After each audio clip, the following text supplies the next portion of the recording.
Good evening everyone. Start करेंगे।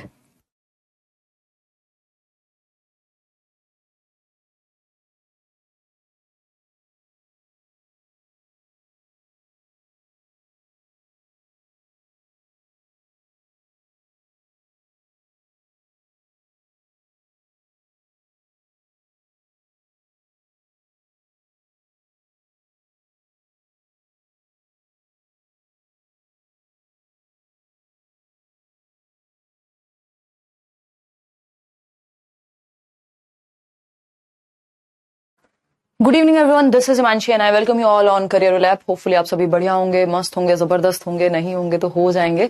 और discuss करेंगे। हम कल बात कर रहे थे एडोलेसेंस की। ये लास्ट क्लास है। स्टेजेस ऑफ डेवलपमेंट आपकी यहाँ खत्म हो जाएंगी। फिर हम डेवलपमेंटल टास्क और कुछ स्टिमुलेशन वगैरह का क्या फर्क पड़ता है, ट्रेनिंग का क्या फर्क पड़ता है मैच्योरेशन पे, इन सब के बारे में मंडे से फिर हम चर्चा करने वाले हैं। टॉपिक आपका चेंज हो जाएगा, थोड़ा सा लेंदी हो जाएंगी चीजें। अभी आपको आसान लग रहा होगा क्योंकि ये एक प्रोसेस में है हम स्टेजेस को डिस्कस करने के।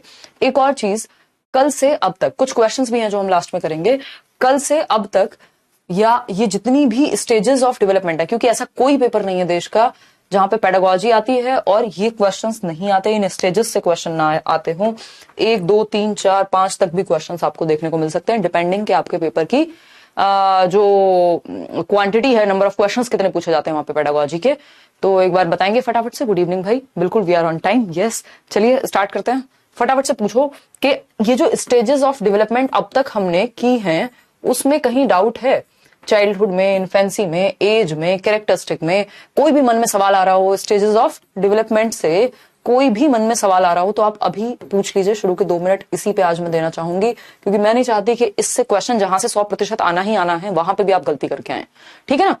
तो फटाफट से बताइएगा और फिर हम आगे बढ़ने वाले हैं। देखिएगा एक बार। ग्रेट, चलिए।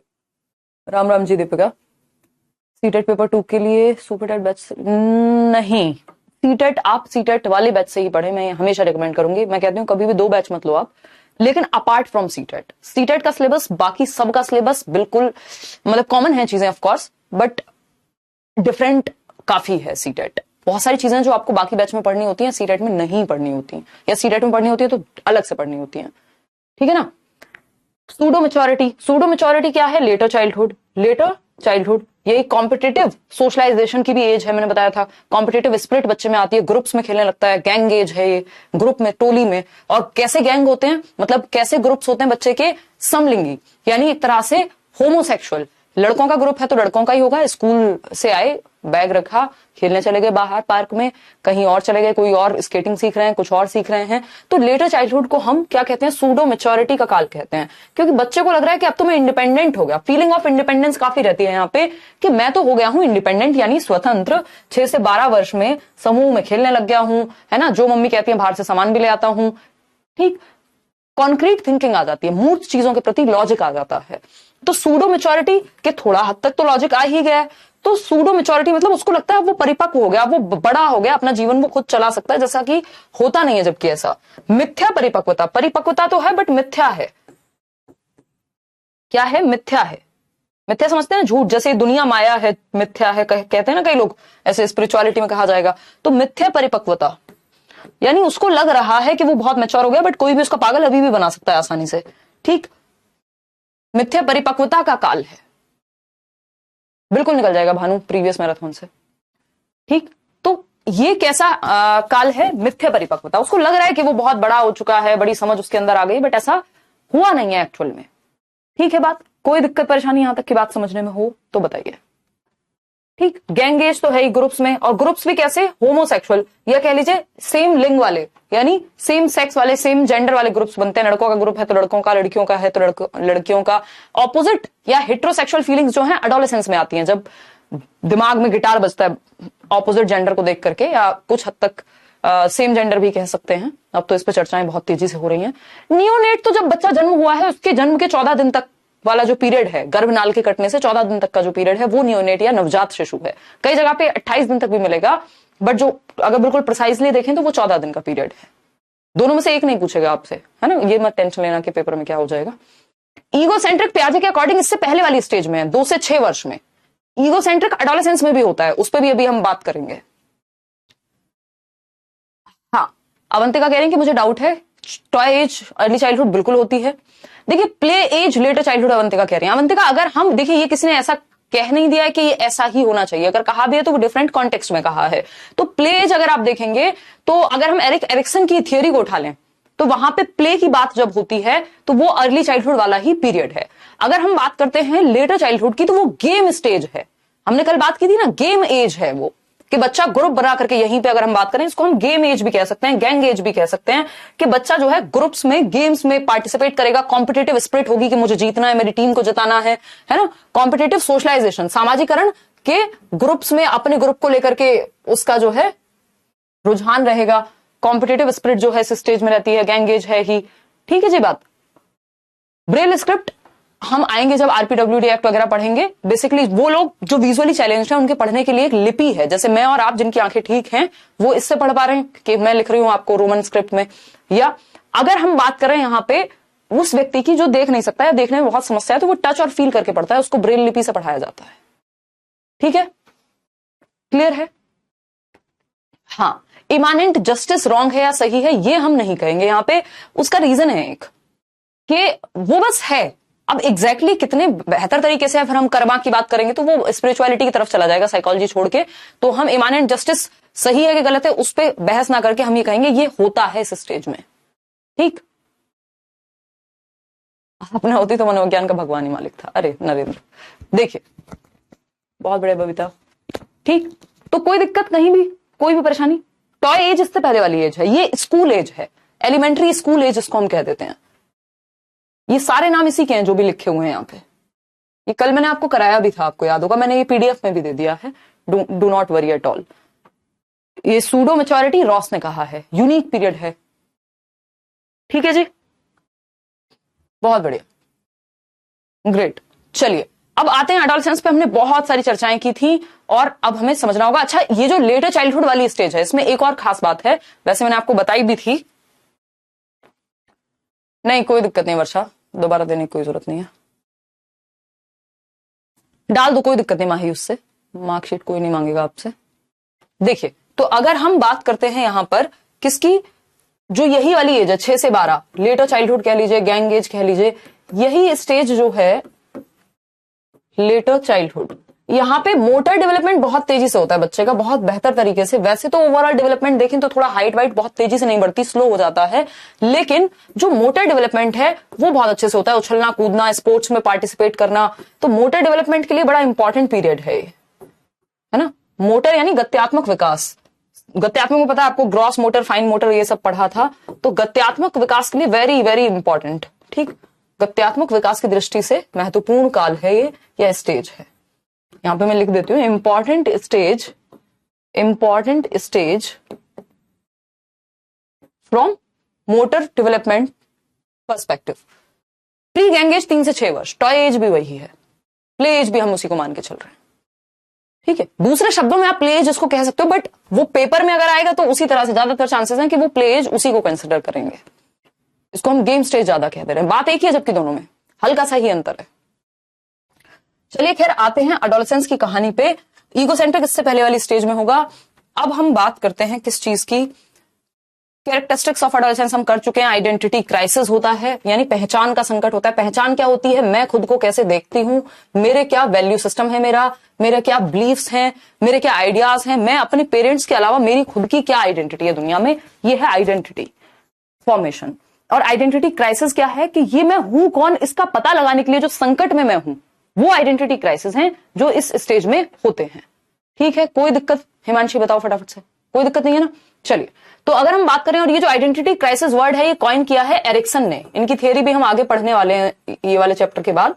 ठीक, adolescence is the threshold of adulthood कर चुके हैं, ब्रिज होता है दोनों के बीच में कर चुके हैं, थ्रेशोल्ड होता है दहलीज जिसकी हमने बात की थी, है ना, ट्रांजिशनल पीरियड है ये भी हमने बात की थी, गोल्डन एज है, स्प्रिंग सीजन है, बसंत ऋतु है, सबसे ज्यादा एनर्जी जो है, मोस्ट इंपॉर्टेंट पीरियड भी इसको आप कह सकते हैं, या फिर मोस्ट डिफिकल्ट पीरियड भी यही है।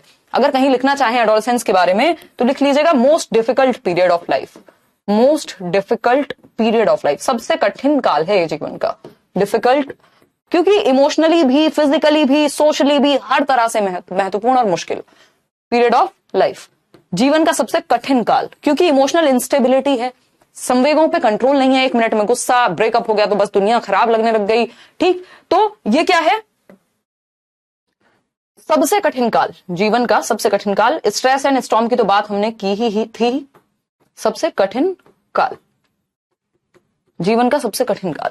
लीडरशिप क्वालिटीज डेवलप होती हैं, लैक ऑफ स्टेबिलिटी यानी इनस्टेबल है, यानी अस्थिर है सांवेगिक रूप से, एडजस्टमेंट इश्यूज हो जाते हैं, क्रिटिकल पीरियड है ऑफकोर्स। मैक्सिमम डेवलपमेंट, बुद्धि का सबसे ज्यादा सर्वाधिक विकास जो है यहीं पे होता है। हीरो वर्शिप की टेंडेंसी, सलमान खान तेरे नाम बताया था, हमने बात की थी इस पे भी। डे ड्रीमिंग, दिवा स्वप्न, फैंटेसी वर्ल्ड में रहेगा, है ना, कि अलग ही है, वो तो यूनिक है सबसे, इस पे अभी बात भी करने वाले हैं। ठीक, ये सब बातें हम कर चुके हैं। Mental independence and feeling of revolt, विद्रोह की भावना, मैं दुनिया बदल दूंगा। ठीक है, डेवलपमेंट ऑफ क्रिमिनल टेंडेंसी, यानी जो आपराधिक प्रवृत्तियों की तरफ भी रुझान जो है इसी स्टेज में आ जाता है अगर गलत रास्ते में बच्चा गया तो। और जुवेनाइल डेलिक्वेंसी एक वर्ड होता है, चाहे तो लिख सकते हैं, पेपर में पूछा जाएगा, जुवेनाइल डेलिक्वेंसी, वो भी इसी स्टेज में प्रवृत्ति जो है हावी रहती है, यानी बाल अपराधी कह लीजिए, या बाल आपराधिक प्रवृत्तियां जिन बच्चों में है ना, जो क्रिमिनल टेंडेंसीज हैं, और डेलिक्वेंट्स उन्हीं बच्चों को कहते हैं जिनमें क्रिमिनल प्रवृत्ति पाई जाती है थोड़ी, चाहे वो फैमिली की वजह से हो, माहौल की वजह से हो, गुस्सा मैनेज ना कर पाने की वजह से हो, बहुत सारे रीजन इसमें हो जाते हैं। विनीत आप मेल डाल दो, हम रिफंड करा देंगे, डोंट वरी। ठीक है, ईटिंग डिसऑर्डर भी हाँ करना था, बिल्कुल सही बोल रहे हो आयुषी, मैं जान करके रिपीट करा रही हूं क्योंकि यहीं से क्वेश्चन आएगा और यहीं पे फंसेंगे भी लोग। बहुत डायरेक्शन बहुत जरूरी है, काउंसलिंग बहुत जरूरी है ऐसे बच्चों की, इनके साथ चर्चा बहुत जरूरी है। इनको मारपीट के, दबा करके, पावर दिखा के आप कंट्रोल नहीं कर सकते, क्योंकि इनमें खुद में बहुत एनर्जी होती है। 12 से 18 वर्ष की उम्र में आपको डिस्कशन, चर्चा करनी पड़ेगी एज अ फ्रेंड, बच्चे के साथ फ्रेंड, फिलोसोफर, गाइड के रूप में उसके साथ आना पड़ेगा और उसके साथ एम्पैथी क्रिएट करनी पड़ेगी। एक वो दोस्ती वाला बॉन्ड क्रिएट होगा, तभी वो चल पाएगा। तनाव एवं तूफान की अवस्था तो है ही, स्टैनली हॉल ने कहा है। ईटिंग डिसऑर्डर, फिर हम एक अलग तरह का ईगो सेंट्रिज्म होता है इस उम्र में, उस पे हम बात करने वाले हैं, है ना। ईगो सेंट्रिज्म कहां था, 2 से 6 वर्ष में भी था पियाजे के अकॉर्डिंग, लेकिन एडोलेसेंट ईगो सेंट्रिज्म डिफरेंट होता है, उस पे भी हम चर्चा करेंगे। ठीक, eating disorder related to adolescence, 2 प्रकार के डिसऑर्डर्स मेजरली पाए जाते हैं। ईटिंग के, खाने से संबंधित, भोजन से संबंधित डिसऑर्डर्स हैं जो एडोलेसेंट्स में 12 से 18, नहीं मोस्ट डिफिकल्ट नहीं है इन्फेंसी, वो मोस्ट क्रूशियल कह लो उसको, या फिर हम ये कहेंगे कि वो खतरनाक काल है। खतरनाक का मतलब डिफिकल्ट नहीं होता, वो खतरनाक इसलिए कि अगर बच्चा गिर गया, ब्रेन डैमेज हो गया, डेथ भी हो सकती है, सबसे ज्यादा डेथ भी वहीं हो रही है, ठीक है ना, तो वो उस दृष्टि से खतरनाक काल है, जोखिम भरा काल है अगर मैं कहूं तो। ये खतरनाक नहीं है, ये डिफिकल्ट है इमोशनली, फिजिकली, हर तरह से। ठीक है, बहुत बढ़िया जी, आते हैं, क्लियर है। देखिएगा, तो eating disorders related to adolescence, 2 तरह के खाने से संबंधित विकार होते हैं बच्चों में। एक होता है एनोरेक्सिया नर्वोसा। एनोरेक्सिया नर्वोसा की जब हम बात करते हैं तो ये है फास्टिंग से रिलेटेड। फास्टिंग समझते हैं, व्रत रखना, भूखे रहना, स्टार्व करना, स्टार्विंग से समझ, स्टार्वेशन की प्रॉब्लम यहां होती है, यानी भूखे तड़पते रहेंगे। क्यों? क्योंकि फिगर मेंटेन करना है या फिर बॉडी वेट मेंटेन करना है। इनको ऐसी गलतफहमी हो जाती है, चाहे बॉडी वेट जितना जरूरी है उससे भी कम है, लेकिन इनको लगता है कहीं मैं मोटा ना हो जाऊं, कहीं मैं मोटी ना हो जाऊं। ज्यादातर लड़कियों में पाया जाता है एनोरेक्सिया नर्वोसा, और इस वजह से ये स्टार्व करना शुरू कर देते हैं, फास्टिंग शुरू कर देते हैं, खाना बंद कर देते हैं या बहुत कम खाते हैं, इस डर से कि कहीं मोटा या मोटी ना हो जाऊं। तो ये है एनोरेक्सिया नर्वोसा, जिसमें बच्चा खाना छोड़ देता है, स्टार्वेशन की प्रॉब्लम है, फास्टिंग की प्रॉब्लम है, क्योंकि उसको लगता है कि कहीं उसका वेट बढ़ तो नहीं रहा, जबकि असलियत में जो है वो वेट जो है कम ही हो रहा होता है, या फिर सही भी होता है तब भी ऐसा लग सकता है। दूसरा है बुलिमिया नर्वोसा। बुलिमिया नर्वोसा इसका जस्ट ऑपोजिट है, ये बिंज ईटिंग डिसऑर्डर। बी से बिंज याद रखना, बी से बुलिमिया, बिंज ईटिंग डिसऑर्डर, लगातार खाने की समस्या है ना। बिंज ईटिंग या ईटिंग एंड पर्जिंग भी आप इसको लिख सकते हो, ईटिंग एंड पर्जिंग। पर्जिंग क्या होता है? इतना ज्यादा खाएंगे, खाते जाएंगे और फिर उगल देंगे, बाद में जाकर के उल्टियां करेंगे, ठीक है ना। तो ये है बुलिमिया नर्वोसा, जिसमें व्यक्ति को लगता है कि बहुत ज्यादा खा लिया है, खा के ही वॉमिटिंग करते हैं, उल्टियां करते हैं, पर्ज करते हैं। बुलिमिया नर्वोसा में अंतहीन खाते हैं, एनोरेक्सिया में खाते ही नहीं है या फास्टिंग में रहते हैं। ज्यादातर ये एक तरह की, हाँ, डिप्रेशन कह लो आप, या फिर ये साइकोलॉजिकल स्टेट है, नॉट एग्जैक्टली डिप्रेशन, बट एक साइकोलॉजिकल डिसऑर्डर है, मनोवैज्ञानिक विकार हैं ये दोनों अपने आप में, जो इस स्टेज में होने की संभावना रहती है। हर किसी को होगा जरूरी नहीं है, ठीक है ना। कोई कह रहा है आप तो नहीं करते ऐसा, नहीं नहीं यार, ऐसा मैंने कभी नहीं किया, है ना। हाँ हाँ, देखो ये आजकल हमारे इंटरनेट ने भी इस चीज में खूब बढ़िया रोल निभाया है। रमा कह रही है मेरी 4 साल की भांजी है, वो अभी से मोटा नहीं होना चाहती। मोटा नहीं होना चाहती, बहुत अच्छी बात है, मतलब मेरे को भी कोई पर्सनली पसंद नहीं है कि मोटा होना है, किसी को भी क्यों ही होगा, मतलब एक बात बताओ आप। बट बात ये है कि कहीं इस डर से जो जरूरी है वो भी तो नहीं करना छोड़ दे रहे हैं हम, है ना। जितनी डाइट लेना जरूरी है वो भी तो नहीं छोड़ दे रहे हैं। लेकिन मैं खाते हुए ये नहीं सोचती कि ये खाऊंगी तो मोटी हो जाउंगी, वो बाय नेचर मैंने दिमाग में कहीं ना कहीं फिट कर लिया। बीच में हुआ था वेट मेरा थोड़ा, एक बार ही बढ़ा है जीवन में, क्योंकि स्पोर्ट्स वगैरह में थी तो बढ़ता नहीं था, तो उस टाइम पे फिर वो ठीक कर लिया, थोड़ा एक्सरसाइज कर ली। लेकिन ऐसा नहीं है कि मैं कुछ भी खाने से पहले सोचूं, दिमाग को ट्रेन कर लिया कि यार ये मोमोज है, बर्गर है, ये वो है, खा लेना है, बट इतना नहीं कि रोज खाओ, या फिर अंदर से मन नहीं करता। बहुत बार, कई बार किसी को कंपनी देने के लिए खा लिया तो खा लिया, खुद से नहीं होता कि बर्गर ऑर्डर करके खाऊं, है ना। क्योंकि एक टाइम के बाद तो आपकी पैसे वाली समस्या भी खत्म हो जाती है, या मेरे जीवन में बहुत पहले हो गई थी, तो आपको ये सोचना नहीं पड़ता क्या ऑर्डर करें, कहां जा रहे हैं, तो क्या खर्च होगा। तो फिर तो इस हिसाब से ऐसा हो जाना चाहिए इंसान को, तो वो दिमाग को ट्रेन करने वाली बात है। लेकिन यहाँ पे क्या होता है, दिमाग में ना ये डिसऑर्डर बन जाए तो प्रॉब्लम है। नॉर्मल तक तो सब थोड़ा बहुत सोचते ही है ना यार, कि मतलब ठीक खाना खाया जाए इंसान को, लेकिन यहाँ पे डिसऑर्डर की प्रॉब्लम है। एडोलेसेंस में, किशोर अवस्था में, ये डिसऑर्डर जैसी समस्या बन जाती है कि एक तरह का विकार बन जाएगा। जस्ट ऑपोजिट है, जस्ट ऑपोजिट है एक दूसरे के। ये एनोरेक्सिया ज्यादातर फीमेल्स में पाया जाता है। फास्टिंग करना, स्टार्व करना खुद को इस डर से कि कहीं मोटी ना हो जाऊं, फिगर ना खराब हो जाए, है ना। तो एनोरेक्सिया नर्वोसा, जिसमें खाना नहीं खाते।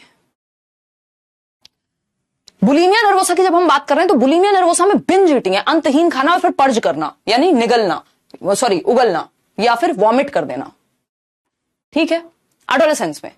आगे तक अब अगर इस पे कंट्रोल नहीं होगा तो ऑफकोर्स आगे तक भी जा सकता है। भाई डिसऑर्डर है कोई भी, अगर ठीक समय पे काम नहीं किया जाएगा तो लंबे समय तक खिंच जाएगा, ठीक। चलिए खैर आगे बढ़ते हैं।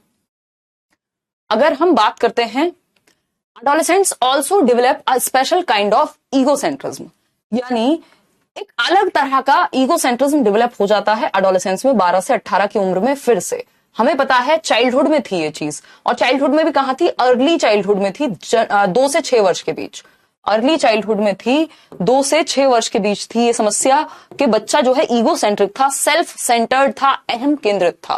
पापा चाहे ऑफिस से आज कितनी भी समस्या में आए हो, लेकिन उसको चॉकलेट नहीं दिलाई गई, या मम्मी ने आज उसको पीटा, ये बात वो सबसे पहले उछल के बताएगा, चाहे पापा को चोट ही क्यों ना लगी हो, है ना। तो वो क्या है बेसिकली अर्ली चाइल्डहुड में होता है ऐसा कि बच्चा ईगो सेंट्रिक होता है, अहम केंद्रित होता है। उसका दुख सबसे बड़ा दुख, है ना, उसको जो पसंद है वो सबको होना चाहिए। अगर डोरेमोन किसी ने ये कह दिया मुझे खराब लगता है और उसको पसंद है, तो वो रोना तक शुरू कर देगा, ठीक है ना। तो अगर हम बात करें अर्ली चाइल्डहुड की, तो अर्ली चाइल्डहुड यानी पूर्व बाल्यावस्था, इसमें ईगो सेंट्रिक होता है, बच्चा सेल्फ सेंटर्ड होता है। लेकिन again adolescent egocentrism is another thing, कि जो किशोरावस्था में अहम केंद्रितावाद है या सेल्फ सेंटर्डनेस है, वो डिफरेंट तरीके की है। आते हैं उसमें, ऐसा है कि आप पार्टी में जाएंगे, आपको लगेगा सब आप ही को देख रहे हैं, है ना। आपकी अपनी एक अलग दुनिया बन चुकी है, इमेजिनरी ऑडियंस बन चुकी है। आप इमेजिन कर ले रहे हैं सबका ध्यान मुझ पे है, मैं ही हूं दुनिया का सेंटर, ठीक है ना, मैं ही हूं दुनिया का सेंटर। हाँ ठीक बात है प्रीत। तो अगर हम देखें यहां पे, और ये देखते हैं आप 9, 10, 11, 12, ये वाला टाइम में सबसे ज्यादा होता है, क्योंकि वही किशोर अवस्था हिट कर रहे होते हैं बच्चे। तो adolescents also develop a special kind of egocentrism, यानी एक अलग तरह का अहम केंद्रितावाद या सेल्फ सेंटर्डनेस जो है वो विकसित हो जाती है इस उम्र में। और हम देखते हैं बच्चे शीशे के सामने खड़े रहते हैं, मिरर के सामने, कहीं मेरा हेयर स्टाइल ठीक है कि नहीं, वो एक बाल है उसी को 3 घंटे तक सेट करते रहते हैं, है ना। तो या फिर मैंने क्या पहना है, कैसा लग रहा हूं या लग रही हूं, इस चीज का बहुत ज्यादा। जैसे मेरा भाई है अभी, वो किशोरावस्था में है, 13-14 साल का है, तो अभी उसकी हालत ये, थोड़ा तो खड़ा हो गई, ऑफ कोर्स उसको अच्छा लगता है मिरर के सामने, तो मम्मी बोल देती है आजकल ये ऐसे ही खड़ा हुआ है, कोई बात नहीं, चलो एज है थोड़ी, ठीक है, होना भी चाहिए थोड़ा बहुत। तो वो क्या है, या फिर उसको बोल दिया, मान लीजिए मैं आजकल बेचारा ट्यूशन जाता है, बहुत पढ़ाई कर रहा है, मेहनत कर रहा है, तो मैंने कहा यार तेरा तो तू तो कमजोर लग रहा है। अब मैंने ऐसे बोला कि इतना सा फेस दिख रहा है, इतनी देर में वो जाकर के मिरर के सामने खड़ा हो गया देखने कि सच में कमजोर तो नहीं लग रहा हूं। तो बेसिकली इतना ज्यादा ध्यान है, उनको लग रहा है हर कोई उन्हीं को देख रहा है, हर किसी की नजर उसी पे है, हल्का सा भी कुछ भी है तो उस पर तुरंत एक्शन लेने की जरूरत है। ये आपने अपने आसपास भी देखा होगा, बच्चे खुद को हीरो समझते हैं इस उम्र में, या हीरोइन समझती हैं, है ना। तो ये क्या है, सेल्फ सेंटर्ड है, जरा सा किसी ने कुछ कह दिया मन से लगा लेंगे, ठीक है। तो ये स्टेज है वैसी। तो एडोलेसेंट्स के अंदर भी एक ईगो सेंट्रिज्म होता है, सेल्फ सेंटर्डनेस रहती है, उनको लगता है सबका ध्यान उन्हीं पे है। अब ये ईगो सेंट्रिज्म भी दो प्रकार का है, या इसमें दो चीजें आती हैं। डेविड एलकाइंड ने इसको दो तरीके से विभाजित किया है। डेविड एलकाइंड कहते हैं कि एक तो है ईगो सेंट्रिज्म का पार्ट इमेजिनरी ऑडियंस, कि ये सोचना कि सबका ध्यान मुझ पर ही है, हर टाइम मुझे कोई देख रहा है, जैसे कैमरा लगा हुआ हो, ठीक है ना। और दूसरा क्या है, हरिंद्र रामनाम, दूसरा है पर्सनल फेबल, यानी अपनी ही कहानियां, अपनी ही फैंटेसी वर्ल्ड में रहना। अरे जब मैं सलमान खान से मिलूंगा या मिलूंगी तो मैं ये करूंगी, मेरी फेवरेट एक्ट्रेस, अरे भाई उसको मेरे से मिलके कितना अच्छा लगेगा, है ना। तो मतलब दुनिया के सेंटर आप बन जाते हो, अपनी ही फैंटेसी वर्ल्ड में रहते हो जो रियलिज्म से दूर है ना। ये अनरियलिज्म का भी पीरियड है, ये जो टाइम है या एज है, पीरियड ऑफ अनरियलिज्म, यानी अवास्तविकता में भी रहता है व्यक्ति, रियलिटी से थोड़ा दूर हो जाता है ना, फैंटेसी वर्ल्ड में रहने लगता है। तो वो एडोलसेंट ईगो सेंट्रिज्म कहेंगे उसको। फैंटेसी वर्ल्ड कह लीजिए आप, डे ड्रीमिंग, दिन में सपने देखना खुली आंखों से, वो एक चीज है। क्या कह रहे हो शुभम भाई, क्या हुआ आपके साथ, बताओ जरा, फटाफट से बताओ।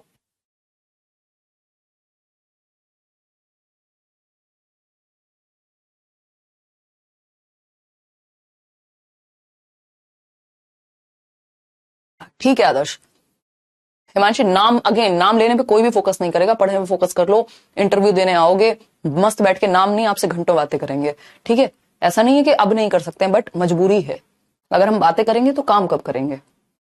स्पीड ज्यादा है आज यार, बहुत वैसी चीजें हैं ना, बहुत सारी चीजें तो रिपीट हो रही हैं जो मैं आपको बता रही हूं, तो इसलिए भी स्पीड थोड़ी सी ज्यादा लग सकती है। अब थोड़ा सा कम कर लें क्योंकि नई चीज पढ़ रहे हैं। तो हमने क्या बात की कि एडोलेसेंस में भी एक तरह का ईगो सेंट्रिज्म होता है, अहम केंद्रता होती है, सेल्फ सेंटर्डनेस होती है। डेविड एलकाइंड के अकॉर्डिंग दो कंपोनेंट होते हैं, दो तत्व होते हैं इस एडोलेसेंट ईगो सेंट्रिज्म में।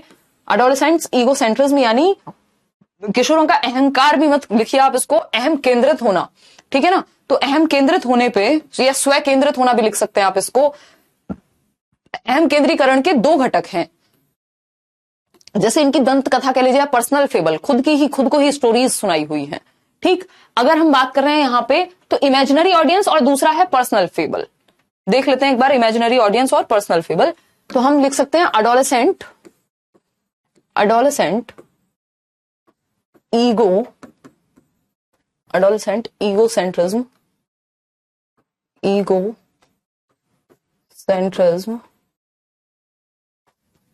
तो एडोलेसेंट ईगो सेंट्रिज्म की बात करें हम, जब किशोरावस्था में, अगर हम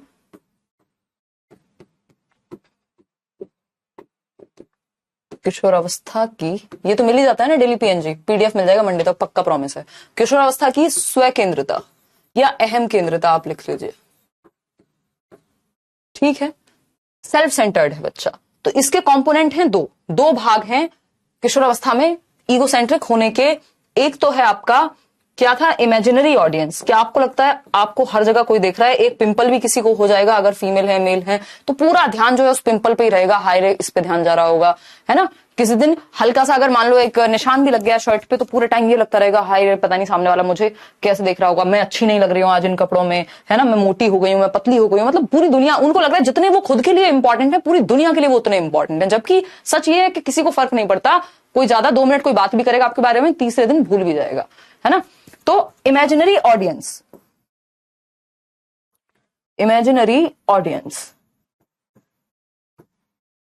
यानी काल्पनिक ऑडियंस उनको लग रही है, इमेजिनेशन में, डे ड्रीमिंग में, फैंटेसी वर्ल्ड में अनरियल हैं वो। दूसरी चीज क्या थी, दूसरी चीज थी पर्सनल फेबल। इमेजिनरी ऑडियंस में कि उनको लगता है 4 लोग हमेशा उनको देख रहे हैं, सबका ध्यान उन्हीं पे है। और पर्सनल फेबल में था कि खुद को ही कहानियां सुनाई हुई हैं, दंत कथाएं, कि मैं तो इतनी बड़ी स्टार बनूंगी, फिर मैं उससे मिलूंगी, है ना, फिर धोनी मेरा ऑटोग्राफ लेंगे, ठीक। मतलब अपनी ही दुनिया में, एक अपने ही वर्ल्ड में, एक अपने ही इमेजिनरी वर्ल्ड में होना। तो ये दोनों चीजें मिलकर के एडोलेसेंट ईगोसेंट्रिज्म बनाती हैं। किसके अकॉर्डिंग, आपके डेविड एलकाइंड के अकॉर्डिंग। देखो डे ड्रीमिंग रमा, अगर आप चाहें तो कुछ हद तक हेल्पफुल भी हो सकती है, और कुछ हद तक जो है वो एक लिमिट के बाद, जब आप रियलिटी से डे ड्रीमिंग को नहीं जोड़ पा रहे, सपने देखने चाहिए, बिल्कुल देखने चाहिए, बहुत अच्छी बात है, चाहे दुनिया कुछ भी कह रही हो आपके आसपास। लेकिन सिर्फ सपनों में रह जाना, एक्शन के साथ अगर डे ड्रीमिंग मैच नहीं हुई या फिर एक्शन के साथ आपने उसको कॉम्प्लीमेंट नहीं किया कि आप एक्शन भी ले रहे हैं, सपने तो हैं ही लेकिन आप एक्शन भी लेते हैं, तो वो फिर गड़बड़ हो जाता है। एक टाइम के बाद फिर आप पर्सनल फेबल्स में जीने लगते हैं, अपनी ही कहानियों में जीने लगते हैं जो आपने खुद को ही सुनाई हुई हैं। बाहर रियलिटी में उनका पर्सनल फेबल का मतलब है खुद को सुनाई हुई, पर्सनल है वो एक व्यक्ति के लिए, ठीक है ना। हाँ जागृति, इस उम्र में बहुत सारे लर्नर्स होंगे जिनको, या जो भी लोग हैं इस उम्र के, उनको ये सारी समस्याओं का सामना करना पड़ता है। ठीक, ये सब होना चाहिए, एक एनर्जी भी होती है, बट एक्शन के साथ काम भी करना है। उनको ये भी रियलाइज कराना जरूरी है कि हाँ ठीक है, तुमको प्रेसिडेंट बनना है या प्रधानमंत्री बनना है देश का, लेकिन आज भी काम करना पड़ेगा, हवा में नहीं बनेगा व्यक्ति, ठीक है ना। मिल जाएगी आद्या। तो ये एक बेसिक सी बात हो गई। अब कुछ क्वेश्चंस कर लेते हैं, अब तक जो भी स्टेजेस और डेवलपमेंट के बारे में जो भी हमने पढ़ा है उससे संबंधित कुछ क्वेश्चंस कर लेते हैं। यूट्यूब पे प्रैक्टिस अभी रोक दिया है, टॉपिक वाइज प्रैक्टिस कराएंगे, होपफुली मंडे से शुरू हो जाएगी वो, और सीटेट को भी फोकस में रख करके, और आप लोगों के लिए तो इम्पोर्टेंट है ही, एक और स्पेसिफिक सीरीज तब लाएंगे जब आपका एग्जाम अनाउंस हो जाएगा। चलिए फिर, पीडीएफ फाइल जिनको नहीं मिल रही है या 2-3 फाइल जो भी मिसिंग है, 4 फाइल मिसिंग है, वो मंडे तक मैं एक बार टीम से कोऑर्डिनेट करके, कुछ तो इसलिए रोकी हुई है कि उनमें हिंदी मीडियम भी ऐड करना है ताकि आप लोग परेशान ना हो, रिवीजन के लिए आसानी हो। तो आज फ्राइडे है, और जैसा कि आपको मेरी स्थिति बताइए, कल भी मुझे मम्मी के साथ सुबह 8:30 बजे हॉस्पिटल जाना है, उनको चेकअप के लिए लेके जाना है, तो थोड़ा सा समस्याएं चल रही हैं। फिर केवीएस का मॉक इंटरव्यूज, परसों सेमिनार है केवीएस में। आपके आसपास जिसने भी पीआरटी की तैयारी की हो, टीजीटी की, पीजीटी की, या किसी को वैसे भी मन हो तैयारी के बारे में बात करने के लिए, तो आप दिल्ली आ सकते हैं परसों संडे को 30 तारीख को सुबह 11 बजे से 2-3 बजे तक, जब तक भी चलेगा सेमिनार, है ना। तो फ्री है एंट्री, कुछ एक्सपर्ट्स भी आपको मिलेंगे जो लोग केवीएस में काम कर रहे हैं, प्रिंसिपल्स हैं। हाँ, शेख चिल्ली वाली कहानी के जैसे डे ड्रीमिंग बिल्कुल कह सकते हो आप, ख्यालों की हवाओं में, हाँ हवा में घोड़े दौड़ाना कह सकते हो। क्लास है लेट्स लर्न पे, बट सीटेट के बारे में है आज, है ना।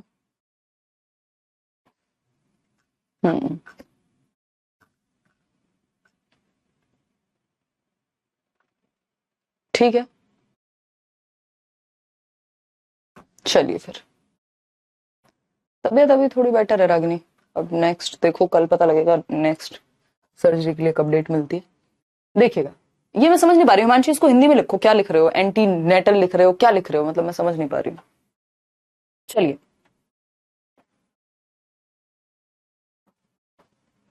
कोई बोल नहीं रहे मैम, आप इतने कमेंट कर दिए, क्या पूछ रहे हो, पता ही नहीं लगता ना, इतने सारे लोग हैं। चलिए क्वेश्चन करते हैं फटाफट से। अगर हम बात करें यहाँ पर, dash represents a specific time when children are particularly susceptible to certain kinds of stimuli in their environment। यानी डैश उस विशिष्ट समय को या काल को कहा जाता है जब बच्चे उनके वातावरण में खास प्रकार से उद्दीपन के प्रति विशेष रूप से ग्रहणक्षम होते हैं।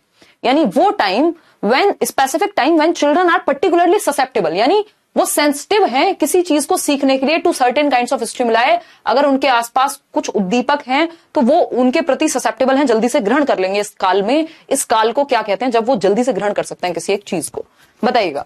तो पहला ऑप्शन है सेंसिटिव पीरियड, दूसरा है एक्सप्लिसिट पीरियड, प्लास्टिसिटी, ड्यूरेशन या मेंटल स्टैग्नेशन।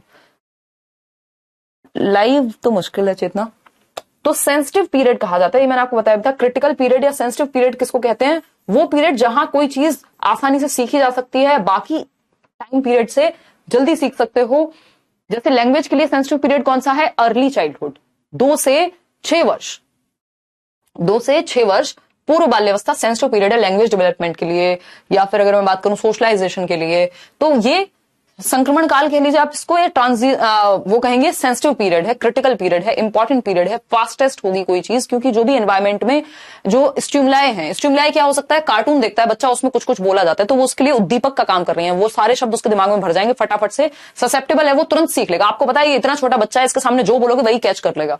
तो माँ बाप डरते हैं कई बार कि भैया इसके सामने ये मत बोलो, पता चले किसी और के सामने बोल देगा, क्यों, क्योंकि वो तुरंत कैच कर लेगा उस चीज को, उस स्टिमुलाई को, जो भी उद्दीपन उसके आसपास जो भी उद्दीपक अवेलेबल है उन सबको कैच कर लेता है, रिसीव कर लेता है, स्टोर कर लेता है, सीख जाता है। कोई एक्सप्लिसिट पीरियड जैसा यहाँ पे कुछ होता नहीं जो हम पढ़ते हों कि मुखर अवधि। प्लास्टिसिटी तो जीवन पर्यंत ही रहती है। प्लास्टिसिटी है कि आपका ब्रेन हमेशा डेवलप होता रहता है, नए नए फॉर्म लेता रहता है, और आप कुछ भी कभी भी सीख सकते हैं, ये प्लास्टिसिटी है। ठीक है जी, मेंटल स्टेग्नेशन नहीं, ऐसा नहीं है कि मेंटली आप रुक गए हैं, तो ए ऑप्शन सही है, संवेदनशील अवधि या सेंसिटिव पीरियड। ये क्वेश्चन नंबर 2 भी देख लीजिए एक बार इसी बात पे। बहुत बढ़िया मुकेश, देखिएगा फटाफट से समझेंगे। अगर हम बात करते हैं क्वेश्चन नंबर 2 की, तो अजर्शन और रीजनिंग। अजर्शन यानी ये अब नया तरीका आ गया है कि वे से लेके सब जगह पर अजर्शन और रीजन, ये D+B में तो पहले से ही आते हैं इस तरह के क्वेश्चन पिछले 2 साल में। तो कथन दिया हुआ है और उसका तर्क दिया हुआ है। कथन क्या है? Comparisons among children can very accurately assess a child's developmental progress। यानी बच्चों के विकास की प्रगति को दूसरे बच्चों से तुलना करने से बहुत अच्छे तरीके से मापा जा सकता है विकास को। यानी जब हम बच्चों को आपस में कंपेयर करेंगे, 2 बहन भाई हैं, 4 बहन भाई हैं, उनके आपस में वृद्धि को, दोस्तों को कंपेयर कर रहे हैं, अरे तेरे से लंबा हो गया हूं मैं, या तेरे से लंबी हो गई हूं मैं, और माँ बाप भी ऐसे ही कर रहे हैं कि वो देखो कितना बढ़िया कर लेता है। तो इस कंपेरिजन से ज्यादा अच्छे से आकलन किया जा सकता है कि बच्चे के विकास का? आप बताओ। रीजन क्या है? The pattern and sequence of development as well as the rates. यानी जो पैटर्न है डेवलपमेंट का, जो सीक्वेंस, चरण है, ऑर्डर है, और जो दर है विकास की, आर दी सेम, सब सेम होता है फॉर ऑल चिल्ड्रन यूनिवर्सली। देखिए पैटर्न सेम होता है, सीक्वेंस सेम होता है, ऑर्डर सेम होता है, स्टेजेस सेम होती हैं, बट रेट सेम नहीं हो सकता। दर भिन्न होती है विकास की, किसी में तेजी से होगा, किसी में थोड़ा धीमे से होगा। तो ये बात गलत हो गई। तो इसका जो ये है कि कंपैरिजन से बहुत अच्छा पता चलता है, ये भी फॉल्स है। जो एक कथन है यही गलत है कि कंपैरिजन जो है सटीकता से माप सकते हैं, और दूसरा जो पैटर्न है यानी सीक्वेंस है, ये तो सही था, लेकिन दर भी सबके लिए सेम होती है, ये भी गलत है। तो A and R both are false, दोनों में से कोई भी सही नहीं है। तो both A and R false. D option जो है आप सही दे रहे हैं, बिल्कुल। आर मत कर दीजिएगा इसको। Both A and R false, ठीक है ना। ऑस्कर मिला था ना, ऑस्कर मिला, क्या मिला, ग्रैमी मिला, पता नहीं, भगवान जाने क्या मिला। मैं तो आजकल इतना ज्यादा अपडेटेड भी नहीं रहती हूँ। यूट्यूब का टाइम 10 बजे यार नहीं अंशु, वो तो बहुत लेट हो जाएगा, 9 बजे रखेंगे। अभी वो सीरीज शुरू होने में 2-4 दिन लग जाएंगे। कुछ हद तक मापा जा सकता है एग्जैक्टली, बट कंपैरिजन सही तरीका नहीं है मापने का, ठीक है। क्वेश्चन नंबर 3 देखिएगा। क्वेश्चन नंबर 3 देखिए फटाफट से। विच of the following statements about language and cognitive development is correct. यानी संज्ञानात्मक विकास के बारे में और भाषा विकास के बारे में, जो कि जुड़े ही हुए हैं, कौन सी एक बात सही है? भाषा एवं संज्ञानात्मक। हाँ, ऑस्कर ही मिला है, बहुत बढ़िया। हाँ, ये मैं आप ही लोगों को याद दिलाने के लिए कह रही थी, क्योंकि आपसे पूछा जा सकता है पेपर में, बट मुझसे तो क्या ही पूछेंगे, अब उसके लिए पेपर देना भी होता है। नाटू को एग्जैक्टली। हाँ चलिए, खैर आ जाइए फटाफट से बता दीजिए।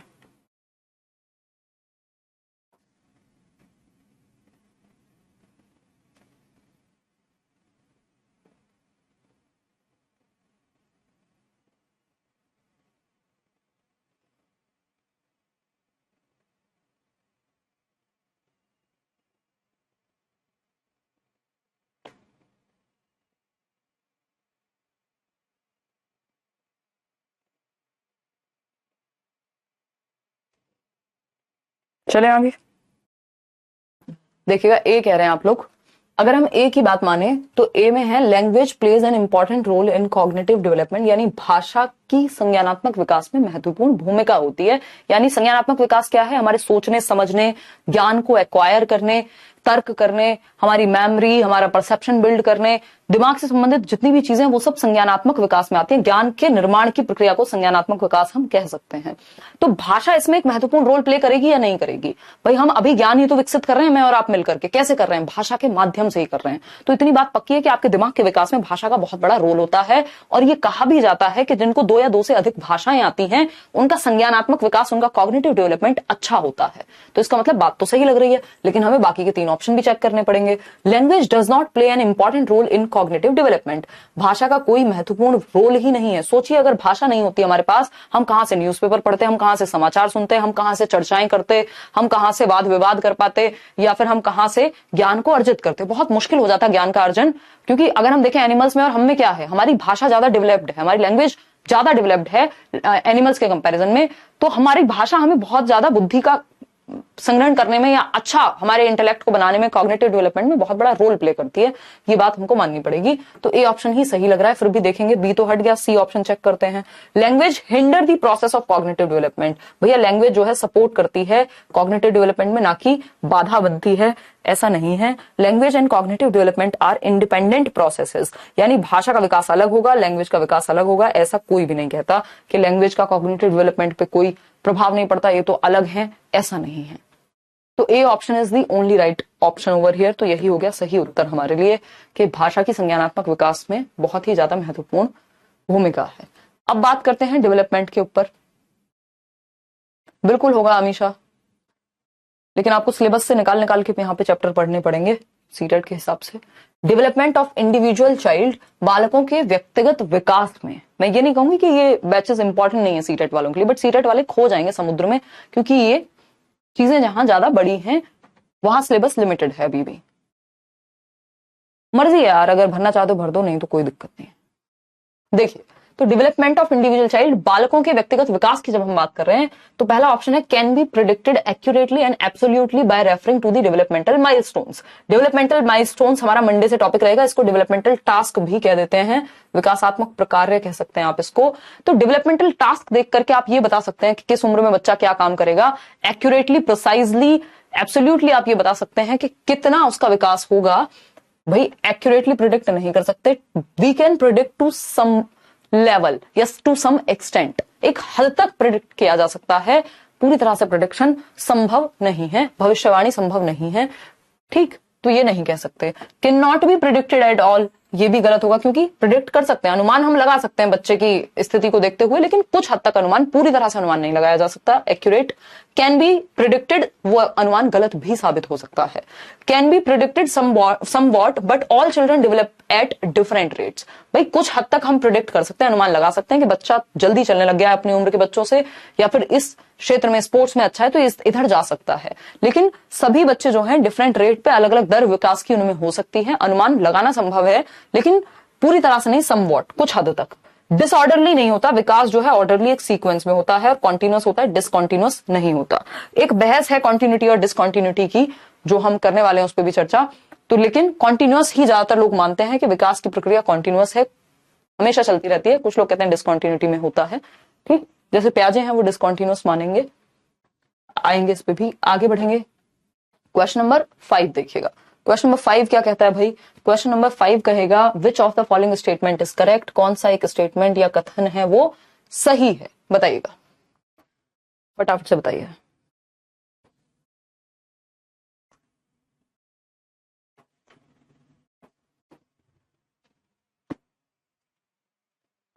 कौन सा स्टेटमेंट सही है ये बताओ, जल्दी बताओ।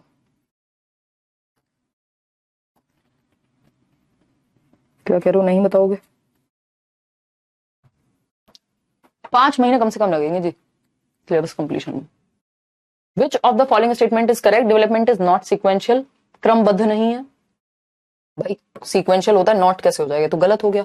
डेवलपमेंट इज डिसऑर्डरली, भैया ऑर्डरली होता है, कितनी बार समझें। Development is a continuous process, बिल्कुल सही बात है। Developmental milestones are not influenced by the cultural context, ऐसा नहीं है कि जो डेवलपमेंटल माइलस्टोन्स होते हैं, विकासात्मक प्रतिमान होते हैं, उनका उन पे कल्चर का, जिस संस्कृति में आप रह रहे हैं उसका प्रभाव नहीं पड़ता। हो सकता है भारत में हम ये एक्सपेक्ट करते हैं कि लड़कियों को तो ये चीज इस टाइम तक आनी चाहिए, या इस उम्र के बच्चे को तो ये कर लेना चाहिए, और कहीं बाकी कंट्रीज में हो सकता है कि, जैसे फॉर एग्जांपल इसको भी छोड़ देते हैं, बाहर की कंट्रीज में बच्चा 18 साल का होता है, उसका जीवन अलग, हमारा जीवन अलग, मतलब माँ बाप का।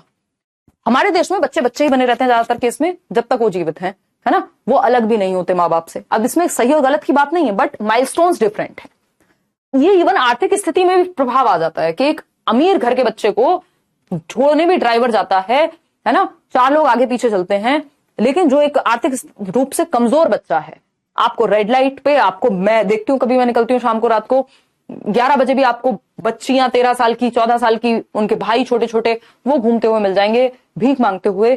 क्यों? उनके लिए डेवलपमेंटल माइलस्टोन कैसे अलग हो गया? तो संस्कृति का प्रभाव पड़ता है। बेसिकली कहने की बात यह है, उनका बचपन और हमारे बचपन में या नॉर्मल परिवार में अंतर आ जाता है। इसलिए जो चाइल्डहुड है वो एक सोशल कंस्ट्रक्ट कहा जाता है, समाज का बहुत प्रभाव पड़ेगा। ये क्वेश्चन आया था, फिक्स नहीं है सबके लिए, यूनिवर्सल नहीं है सबके लिए। स्टेज फिक्स हो सकती है लेकिन चाइल्डहुड अपने आप में जगह पर्सन टू पर्सन या कल्चर टू कल्चर वेरी करेगा। तो development is a continuous process, यानी विकास एक सतत प्रक्रिया है, जीवन पर्यंत चलने वाली प्रक्रिया है, वूम्ब टू टूम्ब चलने वाली प्रक्रिया है, हम ये मान करके चलते हैं। ठीक है ना दीपक, बस लड्डू ही लगने चाहिए क्वेश्चन, लड्डू लग रहे हैं इसका मतलब सही जा रहे हैं आप। क्वेश्चन नंबर 6 देखिएगा एक बार, फटाफट से, आसान सा क्वेश्चन है, ये तो मैं करा भी चुकी हूं आई थिंक आपको, कि फिजिकल डेवलपमेंट एनवायरमेंट से होता है, कॉग्निटिव डेवलपमेंट मैचुरेशन से, सोशल, देखिए सबसे बेहतर इसमें वही कि सोशल डेवलपमेंट जो है, सोशल डेवलपमेंट पे एनवायरमेंट का प्रभाव ज्यादा पड़ता है, कॉग्निटिव पे मैचुरेशन ही नहीं, आपके एनवायरमेंट का भी प्रभाव ज्यादा पड़ेगा, एनवायरमेंट का ही पड़ेगा, फिजिकल पे नहीं, हेरिडिटी का भी पड़ेगा, मॉरल जो है वो एनवायरमेंट से ज्यादा प्रभावित होता है। तो सामाजिक विकास जो है पर्यावरण से होता है, जो सामाजिक विकास में ज्यादा हिस्सा है वो पर्यावरण का है, किस समाज में आप रह रहे हैं, आपको बोलने का कितना मौका दिया जा रहा है। तो सामाजिक विकास, एक व्यक्ति का सोशलाइजेशन कैसा हुआ है वो टोटली एनवायरमेंट पे डिपेंड करेगा, हेरिडिटी का उसमें कोई खास रोल रहता नहीं है। चलिए ठीक, आगे बढ़ते हैं। क्वेश्चन नंबर 7, क्वेश्चन नंबर 7 देखिएगा, all the following facts indicate that a child is emotionally and socially fit in a class except, यानी सारे जो फैक्ट्स हैं, जो तथ्य हैं, 4 ऑप्शन हैं, वो ये इंडिकेट करते हैं कि एक बच्चा जो है इमोशनली फिट है, यानी सामवेगिक रूप से इमोशनल फिट होने का मतलब क्या है, इमोशंस को मैनेज करना आता है, इमोशंस के प्रति अवेयर है, वो कैसा महसूस कर रहा है, उनको कैसे मैनेज करेगा, उनको कैसे कंट्रोल करेगा अपने इमोशंस को, गुस्सा आ रहा है तो कहीं भी थोड़ी कर दोगे, है ना। तो ये क्या है, facts indicate that a child is emotionally and socially fit, सामाजिक रूप से फिट है और सामवेगिक रूप से फिट है। हाँ बहुत बढ़िया आदर्श, बताइएगा तो कौन सा एक ऑप्शन है जो ये कहता है बच्चा सोशली और सामाजिक रूप से फिट है, एक्सेप्ट लग गया, पूरे क्वेश्चन की कहानी बदल जाएगी। इसका मतलब क्या है, कौन सा एक ऑप्शन है जो ये कहता है कि बच्चा सामाजिक और सामवेगिक रूप से फिट नहीं है, यानी निम्नलिखित सभी तथ्यों को इंगित करते हैं, सभी तथ्य इंगित करते हैं कि एक बच्चा भावनात्मक और सामाजिक रूप से एक वर्ग में फिट है, एकदम ठीक है, सिवाय इसके, यानी कौन सा ऑप्शन है जो कहता है कि बच्चा जो है वो फिट नहीं है। तो एक्सेप्ट का मतलब नॉट जैसा ही होता है, कि कौन सा एक ऑप्शन कहता है कि बच्चा फिट नहीं है सोशली या इमोशनली, यानी समाज में और इमोशनली कैसे फिट नहीं हो पाएगा, कौन से ऑप्शन दर्शाता है। तो develop good relationships with peers, साथियों के साथ अच्छे संबंध हैं, दोस्ती आसानी से बना लेता है या एटलीस्ट झगड़ा तो नहीं करता है, दोस्त बन जाते हैं भाई, ठीक है, सोशली फिट है, उसको पता है समाज में कैसे रहते हैं। Concentrate on and persist with challenging task, यानी कि वो कॉन्सेंट्रेट मतलब ध्यान लगा पाता है किसी एक टास्क पे, और चैलेंजिंग टास्क पे भी डटा रहता है, जब तक तोड़ेंगे नहीं तब तक फोड़ेंगे नहीं। ठीक है, बात तो सही है भाई, इमोशनली फिट है, सोशली फिट है, उसको पता है दुनिया में कंपटीशन है, इसका मतलब ये थोड़ी है कि उससे किसी ने मेहनत करने का अधिकार छीन लिया है, वो अपना मेहनत करेगा कॉन्सेंट्रेट होकर के, है ना, जैसे आप लोग कर रहे हैं अपनी अपनी मेहनत। फिर आता है C option, manage both anger and joy effectively, यानी अपने गुस्से को और अपनी खुशी को, खुश हो गए तो बेहद खुश हो गए, दुखी हुए तो ऐसे दुखी हुए कोई हुआ ना हो आज तक, है ना, गुस्सा आया तो ऐसा आया कि तोड़फोड़ मचा दी, बाद में पुलिस लेके जा रही है। ठीक, तो ऐसा नहीं है, जो सोशली और इमोशनली फिट है वो मैनेज करना जानता है अपने गुस्से को भी और अपनी खुशी को भी, है ना। Concentrate persistently on competition with peers, दूसरों के साथ प्रतिस्पर्धा में लगा रहता है, अरे मुझे इससे आगे निकलना है, इससे आगे निकलना है, इससे आगे निकलना है। तो साथियों के साथ प्रतिस्पर्धा पर लगातार अगर किसी का ध्यान केंद्रित है, जिसका ध्यान जो जीवन ही कंपटीशन के लिए जी रहा है, भाई डार्विन का सिद्धांत है कि सर्वाइवल ऑफ द फिटेस्ट है, यानी जो फिट बचेगा वो सर्वाइव करेगा। अगर आप फिट हैं तो आपको रोटी मिल जाएगी, अदरवाइज आप भूखे मर जाएंगे। लेकिन समय के साथ इसकी भी क्या है, चीजें चेंज हो रही हैं बहुत हद तक। अब क्या हम जंगल में रह रहे हैं कि हमें किसी को मार के ही खाना है या किसी से बच के खाना है, आज का कंपटीशन डिफरेंट होगा। लेकिन इसका मतलब ये तो नहीं हम सिर्फ कॉम्पीट करने के लिए पैदा हुए हैं कि हम हर किसी को हमें भूख नहीं लगी लेकिन क्या पता बाद में कल खा लूं, इसको मार ही देता हूं आज, तो ये तो नहीं होना चाहिए। ठीक, तो ये क्या है, concentrate persistently on competition with peers. अगर आप अपने साथियों के साथ सिर्फ कॉम्पिटिशन में लगे रहते हैं, कोऑपरेशन की भावना आप में नहीं है, जिसका मतलब आप सोशली और इमोशनली फिट व्यक्ति नहीं है। तो यही एक ऑप्शन है जो दर्शाता है कि व्यक्ति या बच्चा सोशली इमोशनली फिट नहीं है। क्योंकि समाज कैसे चलता है, सामाजिक व्यक्ति जो है उसको पता है कि समाज सहयोग से भी चलता है, हर जगह कंपटीशन की जरूरत नहीं होती या ओवर कॉम्पीट करने की जरूरत नहीं होती, आप खुद को अच्छा बनाइए, दैट्स इट। क्वेश्चन नंबर 8 देखिएगा, क्वेश्चन नंबर 8 देखिए, क्वेश्चन नंबर 8 है, which of the following correctly identifies the broad domains of development, यानी कौन सा एक ऑप्शन है जो सही से विकास के व्यापक पक्षों को आइडेंटिफाई करता है। व्यापक पक्ष समझ रहे हैं, मुख्य प्रकार विकास के, types of development, domains of development. ठीक है नितेश, बताइए फटाफट से। अंकिता जवाब दीजिए आप। कंपटीशन बहुत है समाज में, शालिनी सही कह रहे हो, लेकिन लोग जीवन जो है, जो ओवर कंपटीशन में इन्वॉल्व रहता है वो बहुत ज्यादा खुश आपको कभी नहीं मिलेगा, वो हमेशा डर में ही जिएगा। आप अपनी स्ट्रेंथ पे काम कीजिए, आप अपना जीवन अच्छा बनाने की कोशिश कीजिए। हो सके तो अगर बहुत नुकसान आपका नहीं हो रहा है, किसी का फायदा हो जाए, तो उससे कोई बहुत दुख की बात होनी नहीं चाहिए। दूसरों को आगे बढ़ते हुए देख के भी खुशी हो तो वो अच्छी बात है।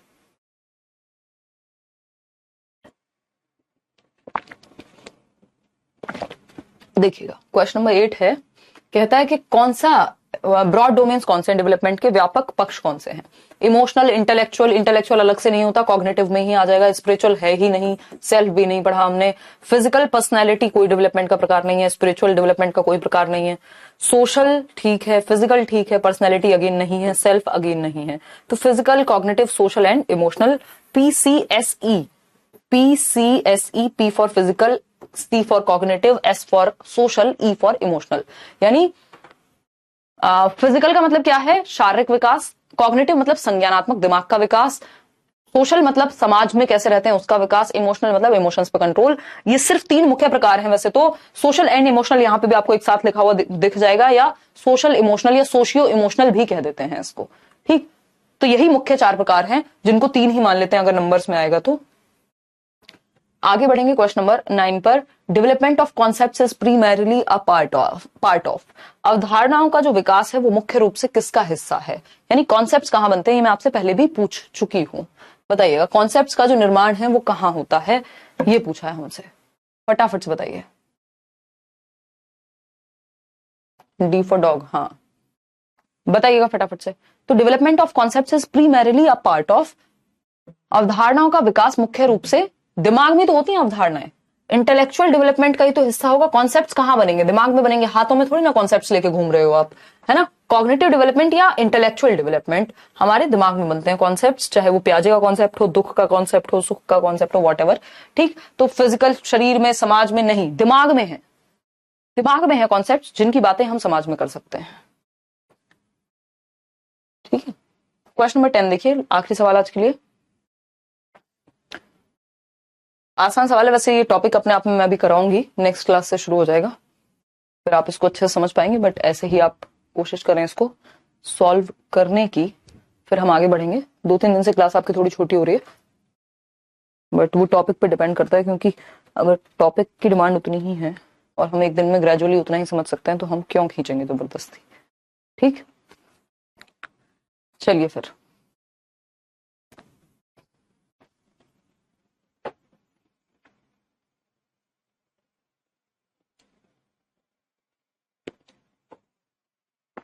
डी ऑप्शन सचिन कह रहे हैं। The social expectations at each stage, यानी समाज में आपसे कुछ अपेक्षाएं होती हैं हर एक स्तर पे। जब आप 12 साल के होते हैं तो कुछ और अपेक्षा है, जब आप 22 साल के होंगे तो कुछ और अपेक्षा है ना। 12 में कहेंगे चुपचाप से पढ़ लो, खेलो कूदो मजे करो, 22 में कहेंगे भैया जीवन में क्या करना है देख लो थोड़ा, है ना। 32 में कहेंगे शादी कर लो। तो ये क्या है, सामाजिक अपेक्षाएं हैं जो अलग अलग समय पे समाज की आपसे होती हैं।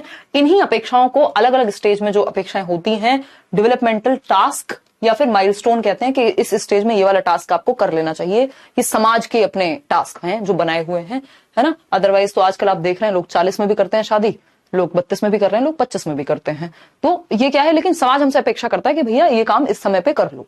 तो डेवलपमेंटल टास्क हैं, ये डोमेन्स नहीं है। डोमेन तो प्रकार हैं विकास के शारीरिक, सामाजिक, है ना, ये सारे डोमेन्स नहीं है। सोशल एक्सपेक्टेशन, हजार्ड, ये कोई बाधा नहीं है विकास में। डेवलपमेंटल नीड्स नहीं है ये, इनके बिना डेवलपमेंट नहीं होगा। तो A option is the right answer. Out of 10 कितने ठीक हुए वो आप बताएंगे थोड़ा सा, और कहीं भी कोई भी डाउट है इस पूरे चैप्टर से तो आप बता सकते हैं। स्टेजेस ऑफ डेवलपमेंट खत्म हो गई हैं, क्वेश्चन हर एक पेपर में यहां से आता है, तो क्लियर करके रखिएगा दिमाग में चीजें। कुछ डेवलपमेंटल टास्क हैं जो मुझे आपके साथ डिस्कस करने होंगे, वहां से भी क्वेश्चन आ जाते हैं, तो उस पर भी हम चर्चा कर लेंगे। ठीक है, और कोई समस्या हो तो आप पूछ सकते हैं, आज के लिए नहीं तो हम इतना ही रखने वाले हैं। ठीक है जी, हाँ टास्क टॉपिक नेक्स्ट सेशन से होगा शिवा, डेवलपमेंटल टास्क में नेक्स्ट सेशन से कराऊंगी, इसलिए मैंने इस पे खत्म किया है कि आपको पहले से थोड़ा सा आइडिया है।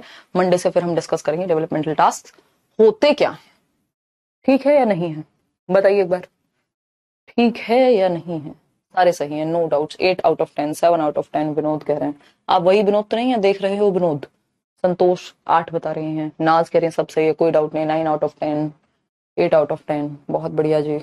और बताइए। ओके, 7, 6 भी है किसी के। आयुषी बहुत कम नंबर है तो है, 60% पे नहीं काम चलेगा। चलो कोई बात नहीं, एक बार फिर से देखना है वाले, और पीडीएफ मंडे तक फॉर श्योर मिल जाएंगे जो भी पेंडिंग है, पक्का। 3 क्वेश्चन गलत हुए, बस 3 नहीं हुए पारुल, इसमें गलत होने ही नहीं चाहिए, कोशिश तो ये करनी है हमें, बट ठीक है अभी प्रैक्टिस कर रहे हैं, सीख रहे हैं, बट आगे आगे ये गलतियां कम होती रहनी चाहिए। चैप्टर बड़ा है मैं मानती हूँ।